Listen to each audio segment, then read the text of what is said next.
예전엔 칼로리만 줄이면 살도 빠지고 혈당도 조절된다고 굳게 믿었습니다. 그런데 나이가 들면서 점점 체중은 그대로인데 뱃살만 불어나고 밥을 줄여도 아침마다 몸이 무겁더라고요. 제가 직접 겪어보니 이건 단순히 의지의 문제가 아니라 우리 몸속 세포 자체가 변하고 있다는 신호였습니다. 왜 똑같이 먹어도 예전엔 괜찮았는데 지금은 배만 나오는지, 왜 운동을 해도 효과가 예전 같지 않은지 궁금하셨죠? 저는 30년간 인체 수분 분포와 전해질 리듬을 추적해온 박사 오해리입니다. 대학원에서 세포막 연구를 시작한 이후로 줄곧 우리 몸속 미세한 변화들이 어떻게 큰 건강 문제로 이어지는지를 관찰해 왔어요. 연구실에서만 데이터를 들여다본 게 아니라 실제로 수백 분의 생활 패턴을 함께 분석하고 개선해 드리면서 한 가지 확신을 갖게 됐습니다. 문제는 식단이 아니라 세포의 말랑말랑함이 무너진 거였어요. 세포막이 딱딱하게 굳으면 아무리 좋은 영양소를 드셔도 세포 안으로 들어가지 못합니다. 마치 문이 잠긴 집에 음식을 배달하는 것과 같죠. 밖에만 쌓이고 정작 안에서는 굶주리는 상황이 반복되는 겁니다. 그래서 오늘은 아침 공복에 마시는 소금물 한 잔이 어떻게 세포를 젊게 되돌려주는지, 그리고 이게 왜 배살과 혈당 문제의 핵심 열쇠인지 알려드리겠습니다. 혹시 여러분도 예전 생각이 완전히 바뀐 경험이 있으셨다면 댓글로 남겨주세요. 저희 상담을 받으신 68세 아주머니 한 분이 계셨어요. 그분은 늘 밥을 반 공기만 드시고 채소 위주로만 드셨는데도 뱃살은 그대로였죠. 심지어 저녁엔 과일도 안 드시고 물만 마시는 날이 많았대요. 그런데도 아침에 눈 뜨면 세탁기 한 번 돌리고 걸레질 조금만 해도 금세 소파에 쓰러져 졸곤 했습니다. 본인도 자꾸 이러니까 게을러서 그런가 하고 자책하셨어요. 그런데 제가 그분 손을 한번 잡아보니까 손가락 끝이 차갑고 피부가 푸석푸석했습니다. 혈액 검사 결과를 보니 나트륨과 칼륨 수치가 정상 범위 아래쪽에 머물고 있더라고요. 이건 게으름이 아니라 세포가 굳어서 영양과 에너지가 흡수되지 못한 거였어요. 세포막이 제 기능을 못하니까 포도당도 들어가지 못하고 혈액 속에만 둥둥 떠다니다가 결국 지방으로 변해 뱃살로 쌓이는 겁니다. 그래서 저는 그분께 일단 한 달만 아침마다 소금물 한 잔을 습관으로 만들어 보시라고 권했습니다. 처음엔 반신반의하셨지만 2주쯤 지나니까 집안일을 해도 덜 지친다고 하시더라고요. 한 달 후엔 허리띠가 헐렁해지는 걸 체감하셨고 2달째 되니까 아침 공복 혈당도 조금씩 안정되기 시작했어요. 이 이야기를 끝까지 들어야 전체 흐름을 알 수 있습니다. 중간에 멈추면 가장 중요한 실천 방법을 놓치게 돼요. 저는 이런 사례를 보며 다시 한번 깨닫습니다. 우리 몸은 거창한 변화보다 작은 습관 하나로도 충분히 회복될 수 있다는 걸요. 그래서 혹시 아직 구독과 좋아요를 누르지 않으셨다면 지금 바로 눌러주세요. 이 채널은 여러분의 건강한 노년을 진심으로 응원합니다. 끝까지 보시면 왜 지금 당장 여러분의 작은 습관을 바꿔야 하는지 분명하게 깨닫게 되실 겁니다. 오늘 이 영상에서 말씀드릴 내용은 여러분의 뱃살과 혈당 관리 방식을 완전히 바꿀 수 있는 중요한 지혜입니다. 이 이야기를 끝까지 듣고 실천하셔야만 진정한 변화를 경험할 수 있어요. 마지막에 나올 단 하나의 습관이 모든 것을 바꿀 수 있으니까요. 여러분의 식습관을 바꾸는 작은 실천만으로도 충분히 일어날 수 있는 일이죠. 그래서 이제는 우리 일상에서 뱃살과 혈당에 직접 연결되는 세포 변화를 하나씩 짚어보겠습니다. 여러분, 나이가 들면서 세포막이 조금씩 단단해진다는 사실 알고 계셨나요? 세포막은 우리 몸 구석구석 모든 세포를 감싸고 있는 엷은 막인데요. 이 막이 말랑말랑해야 영양분도 잘 들어가고 노폐물도 잘 빠져나갑니다. 그런데 나이가 들수록 이 막이 굳어지면서 포도당이나 단백질 같은 영양소가 세포 안으로 들어가지 못하는 거예요. 한국영양학회 보고에 따르면 60세 이상 성인의 세포막 유동성은 40대 대비 30% 이상 감소한다고 합니다. 제가 만났던 박영수 69세님도 그랬어요. 밥을 반 공기만 드시고 고기도 거의 안 드셨는데 혈당이 잡히지 않아 답답해 하셨죠. 검사해보니 혈당 수치는 높은데 세포 안에는 에너지가 부족한 상태였어요. 이게 바로 세포막이 굳어서 생기는 문제입니다. 아침에 소금물을 드시면 전해질 균형이 회복되면서 세포막의 문이 열려요. 그러면 당분이 혈액 속에만 떠돌지 않고 세포 안으로 잘 흡수됩니다. 다만 고혈압이나 신장 질환이 있는 분은 반드시 조심해야 해요. 혹시 여러분은 아침에 공복 갈증이 잘 풀리지 않으신가요? 그것도 세포막 문제일 수 있습니다. 그런데 세포막만 문제가 아니에요. 우리 몸속 미네랄 균형이 무너지는 것도 큰 이유입니다. 땀 흘리고 소변 보고 하루를 보내면 나트륨, 칼륨, 마그네슘 같은 미네랄이 자꾸 빠져나가요. 젊을 땐 음식으로 금방 보충되지만 나이 들면 흡수율이 떨어지니까 부족한 상태가 계속 이어집니다. 일본 국립건강영양연구소는 노인층의 미네랄 부족이 대사증후군 위험을 높인다고 발표했어요. 미네랄이 부족하면 세포가 쉽게 굳고 세포가 굳으면 에너지 대사가 둔해지면서 뱃살이 찌는 악순환이 시작되는 겁니다. 제가 상담했던 이정혜 72세님은 아침에 밥맛이 전혀 없다고 하셨어요. 입안이 텁텁하고 물을 마셔도 개운하지 않대요. 그런데 미지근한 물에 천일염 꼬집을 섞어서 공복에 드시기 시작하니까 2주 만에 입맛이 돌아오더라고요. 미네랄이 보충되면서 세포가 다시 활성화된 거죠. 다만 정제염 대신 미네랄이 풍부한 천일염이나 죽염염을 사용하는 게 좋아요. 혹시 여러분도 아침에 입맛이 없고 밥이 잘 안 넘어가시나요? 그럴 땐 미네랄 부족을 의심해 보셔야 합니다. 이제 혈당 얘기를 좀 더 해볼게요. 세포가 당을 흡수하지 못하면 혈액 속에 당분이 계속 남아 돌아요. 그러면 우리 몸은 이 당을 어디론가 치워야 하니까 지방으로 바꿔서 뱃속에 쌓아버립니다. 이게 바로 뱃살이에요. 대한당뇨학회 자료에 따르면 인슐린 저항성은 50대 이후 급격히 증가한다고 해요. 인슐린이 제대로 작동하지 않으니까 당이 세포로 안 들어가는 거죠. 제가 만난 정동호 65세님은 채식을 3년 넘게 하셨는데도 뱃살이 줄지 않아 자책하셨어요. 본인이 의지가 약해서 그런가 하고 스스로를 탓하셨죠. 그런데 세포 흡수력을 높이는 생활 습관을 알려드렸더니 조금씩 변화가 보이기 시작했어요. 당이 에너지로 잘 쓰이니까 뱃살로 가지 않는 겁니다. 다만 당뇨약을 복용 중이라면 소금물을 마실 때 최소 30분 간격을 두고 드셔야 해요. 약과의 상호작용을 피하기 위해서죠. 혹시 여러분도 식사량 줄여도 뱃살이 안 빠지는 경험 있으신가요? 그건 식단 문제가 아니라 세포 문제일 수 있습니다. 그리고 또 하나 중요한 게 수분 분포예요. 세포가 굳으면 수분이 세포 안으로 들어가지 못하고 세포 밖에만 고여요. 그래서 아침에 일어나면 얼굴이 붓고 발등이 팅팅 붓는 겁니다. 국내 노화 연구 자료에 따르면 노인 여성의 부종 발생률이 40대보다 2배 높다고 해요. 수분이 제대로 분포하지 못하니까 생기는 현상입니다. 김순애 63세님도 아침마다 발등이 부서서 신발 신기가 힘들다고 하셨어요. 양말 자국도 저녁까지 남아있고요. 그런데 소금물을 꾸준히 드시면서 세포 안팎의 삼투압이 조절되니까 붓기가 확 줄었어요. 수분이 세포 안으로 골고루 들어가면서 세포가 촉촉해진 거죠.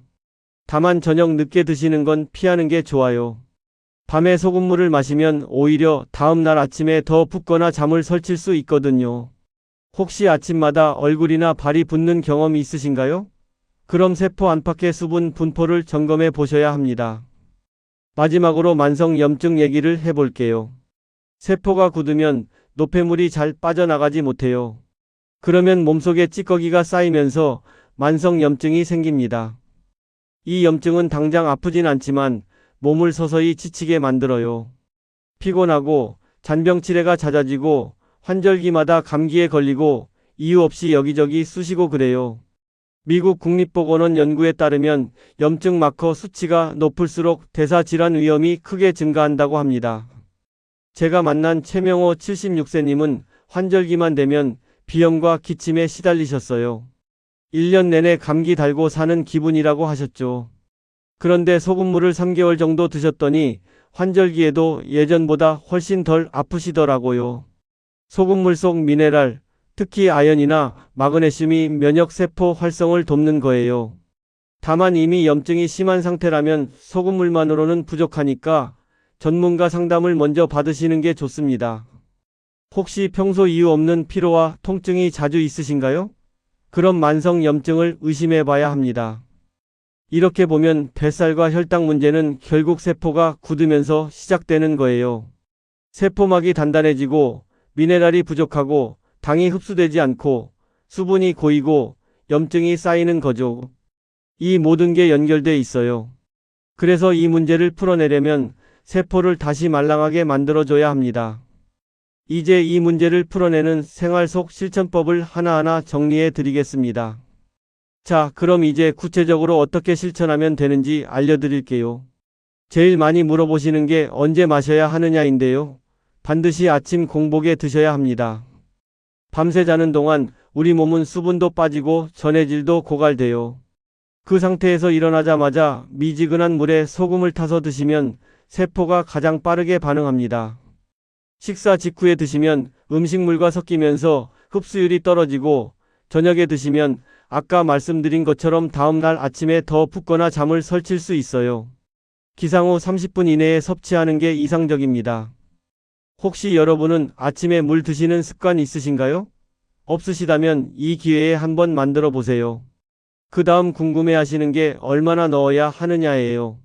사람마다 체격도 다르고 건강 상태도 다르지만 일반적으론 200ml 물에 소금 한 꼬집 정도가 적당합니다. 손가락으로 살짝 집었을 때 손톱 위에 조금 올라오는 정도요. 너무 짜면 위장에 부담을 주니까 처음엔 정말 살짝만 넣고 시작하세요. 입안에서 한 바퀴 굴리고 삼키면 침과 섞이면서 흡수가 더 잘 돼요. 혀 및 점막으로도 미네랄이 바로 흡수되거든요. 평소 소금 섭취를 줄이느라 짠맛에 민감하지 않으신가요? 그럴수록 아주 조금씩 시작하는 게 중요합니다. 그럼 어떤 소금을 골라야 할까요? 정제염은 나트륨만 거의 순수하게 들어있어서 미네랄이 거의 없어요. 대신 천일염이나 죽염염, 핑크솔트처럼 미네랄 함량이 높은 소금을 쓰시는 게 좋습니다. 천일염은 바닷물을 그대로 말린 거라 칼륨, 마그네슘, 칼슘 같은 미네랄이 골고루 들어있어요. 죽염염은 대나무 통 속에서 구워낸 소금이고요. 핑크솔트는 히말라야 암염인데 철분도 좀 들어있어요. 다만 지나치게 비싼 소금에 집착할 필요는 없습니다. 가정에서 구하기 쉬운 천일염부터 시작하셔도 충분해요. 혹시 여러분은 집에서 어떤 소금을 주로 쓰시나요? 한번 확인해 보세요. 그리고 많은 분들이 한두 번 해보고 효과가 없다고 금방 포기하시는데요. 최소 3개월은 지속해야 세포막 변화가 나타납니다. 세포는 천천히 바뀌어요. 하루아침에 딱딱해진 게 아니니까 다시 말랑해지는 것도 시간이 걸리는 거죠. 처음부터 많은 양을 넣지 말고 정말 적은 양으로 시작해서 몸이 적응하면 조금씩 늘려가세요. 하루 한 번, 매일 같은 시간에 습관화하는 게 핵심입니다. 아침에 일어나서 세수하기 전 혹은 세수 직후 이렇게 루틴에 넣어 두시면 잊어버리지 않아요. 혹시 여러분은 건강 습관을 몇 달 이상 이어가 본 경험이 있으신가요? 없으시더라도 이번엔 한번 도전해 보세요. 다만 모든 사람에게 다 좋은 건 아니에요. 고혈압이 있으신 분, 신장질환이나 심장질환이 있으신 분, 임신 중이거나 수유 중인 여성은 특히 조심해야 합니다. 혈압이 높은데 소금을 드시면 혈압이 더 올라갈 수 있고 신장이 안 좋으면 나트륨을 제대로 배출하지 못해서 몸에 부담이 가요. 만약 드시다가 어지럽거나 속이 불편하거나 가슴이 두근거리는 증상이 있으면 즉시 중단하셔야 합니다.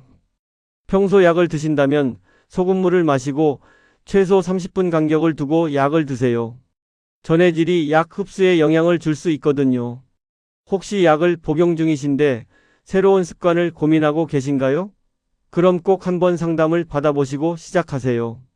이렇게 안전하게 실천한다면 아침 소금물은 부담 없이 오래 이어갈 수 있습니다. 거창한 건강법이 아니라 정말 간단하고 누구나 할 수 있는 방법이에요. 비용도 거의 들지 않고요. 다만 조급해하지 마시고 천천히 몸의 변화를 관찰하면서 꾸준히 하시는 게 중요합니다. 이제 오늘 내용을 정리하며 꼭 기억해야 할 한 가지 제안을 드리겠습니다. 오늘은 뱃살과 혈당이 잘 안 잡히는 진짜 이유가 식단 문제가 아니라 세포의 굳음 때문이라는 걸 말씀드렸습니다. 세포막이 단단해지면 아무리 좋은 음식을 드셔도 영양이 세포 안으로 들어가지 못하고 당은 혈액 속에 떠돌다가 뱃살로 쌓이고 미네랄은 부족해지고 수분은 세포 밖에만 고여서 붓고 노폐물은 빠져나가지 못해 만성염증이 쌓입니다. 이 모든 게 연결된 문제예요. 잘못 관리하면 어떻게 될까요? 아무리 운동하고 식단을 조절해도 효과가 없어요. 살은 안 빠지고 혈당은 들쭉날쭉하고 몸은 자꾸 무겁고 아침마다 붓고 환절기마다 아프고 그렇습니다. 그런데 올바르게 관리하면 어떻게 될까요? 세포가 다시 말랑해지면서 에너지를 제대로 받아들이게 돼요. 그러면 뱃살은 조금씩 줄어들고 혈당은 안정되고 아침에 일어나도 개운하고 피부도 탱탱해지고 환절기에도 덜 아프게 됩니다. 이 차이가 바로 세포 하나하나의 문제에서 시작되는 겁니다. 오늘 당장 실천할 수 있는 단 하나의 제안을 드릴게요. 아침에 일어나자마자 미지근한 물 한 컵에 천일염한 꼬집을 넣어서 천천히 마셔보세요. 입안에서 한 바퀴 굴리듯이 음미하면서 삼키시면 됩니다. 이 간단한 습관이 세포를 깨워서 하루 전체를 바꿔줍니다. 처음엔 어색하고 짠맛이 부담스러울 수도 있는데 일주일만 해보시면 몸이 적응해요. 그리고 2주쯤 지나면 아침에 물을 마시지 않은 날엔 뭔가 허전하다는 느낌이 드실 거예요. 제가 30년간 연구하면서 깨달은 건 건강은 거창한 무언가가 아니라 이런 작은 습관에서 시작된다는 거예요. 비싼 영양제보다, 복잡한 운동 루틴보다 가장 단순하고 기본적인 것부터 제대로 챙기는 게 중요합니다. 세포가 건강해야 모든 게 건강해지거든요. 다음 영상에서는 붓기와 피부 변화를 중심으로 더 구체적인 사례를 알려드리겠습니다. 특히 얼굴 붓기, 다리 붓기, 손가락 붓기가 왜 생기는지, 그리고 이게 단순한 수분 문제가 아니라 세포 순환 문제라는 걸 보여드릴게요. 피부가 푸석해지고 탄력이 떨어지는 것도 결국 세포 속 수분 부족 때문이거든요. 다음 영상에서 더 자세히 다루겠습니다. 혹시 지금 이 내용 들으시고 바로 실천해 보실 분 계신가요? 내일 아침부터 해보시겠다는 분, 혹은 이미 비슷한 습관을 하고 계신 분, 아니면 아직 확신이 안 서서 고민 중이신 분, 어떤 상태든 댓글에 남겨주세요. 여러분의 경험과 생각이 다른 분들께도 큰 도움이 됩니다. 함께 건강한 노년을 만들어가요.